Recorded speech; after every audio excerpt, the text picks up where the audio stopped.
Yo, Connor here from CW's Tech Reviews, back with another video, and today we're asking the question: is it worth getting the Galaxy Gear Fit 2 Pro, or should we just stick with the Gear Fit 2? Let's find out right now.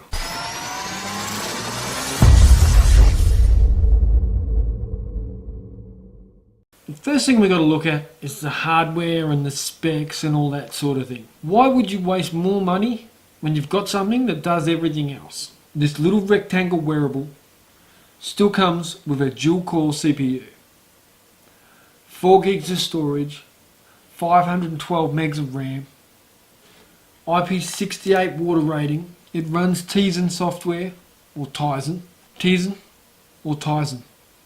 I'm not sure. The software gets a tick, the hardware gets a tick, the design gets a half a tick, usability gets a tick, swipe to the left, swipe to the right, swipe down from the top, 2 buttons. It's got GPS tracking, which tracks my runs almost identical to Google Maps, to the meter. The auto detect for exercises seems to be on point. I go for a walk, it knows that I'm walking. I go for a run, it knows that I'm running. I don't even have to start it, it just does it. The Bluetooth is on point. I pair it to my JBL in-ear wireless headphones and it plays music while I'm running without a phone. I like that. IP68 water rating. I run in the rain, it works in the rain. It happened this morning.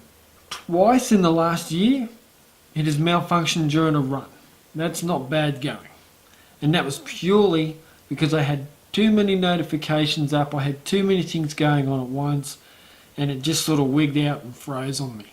It happened twice, I know why it happened, so now before I go for a run I just clear all notifications, I wipe everything in the background, and I start my run with one app going at a time. Page 2.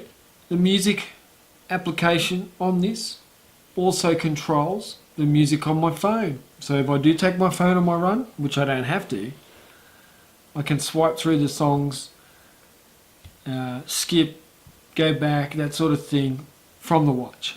So this thing is going for about $100 to $150 depending on where you live in the world.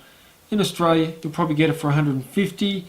In the US you're probably going to get it for $100, maybe less, I don't know. So it does a lot for that sort of price. Name another well-known, good quality wearable that has the same functionality as this, that is going for that sort of price. It's going to be hard to do. Paired with S Health or Samsung Health, the two go really well together, they complement each other. You get a lot of data from this. The heart rate monitor works and works quite well. It tracks your sleep and it tracks it quite well. I'm always amazed if I wear this to bed.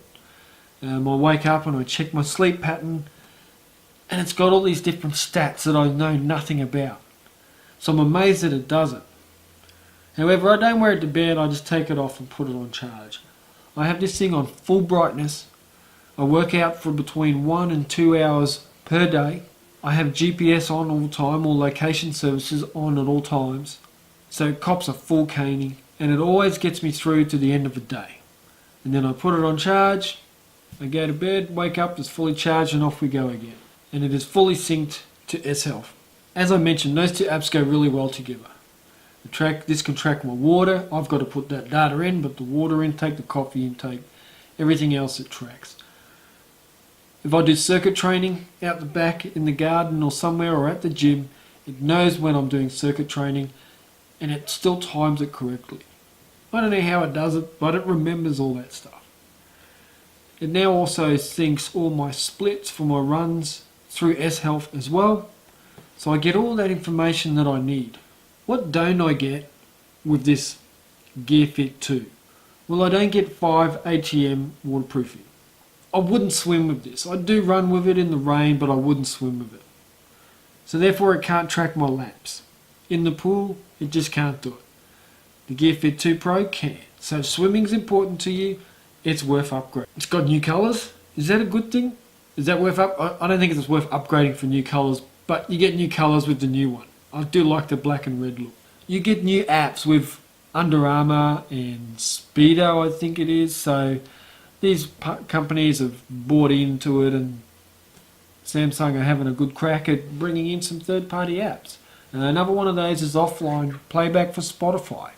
If they do that with Google Play, it could be an even bigger step forward. So if those two apps are important to you, and they tie in again with the swimming side of it and the waterproofing, then it could be a good reason to upgrade. The next one would be the Clasp. So no longer do we have this little slip-in clasp like that. We now have a proper watch buckle that goes on. Put your little thingy through the hole and you clasp it on like a watch or you would a belt. And that's going to make it more secure. So if that's important to you, if you've had one of these and it keeps coming undone and falling off, then that's going to be important. This has never fallen off me. The clasp has come undone, and I've noticed it's come undone, and I tighten it up again. So it's not really that important to me. What is important is that it tracks my health and fitness accurately, and it seems to do that.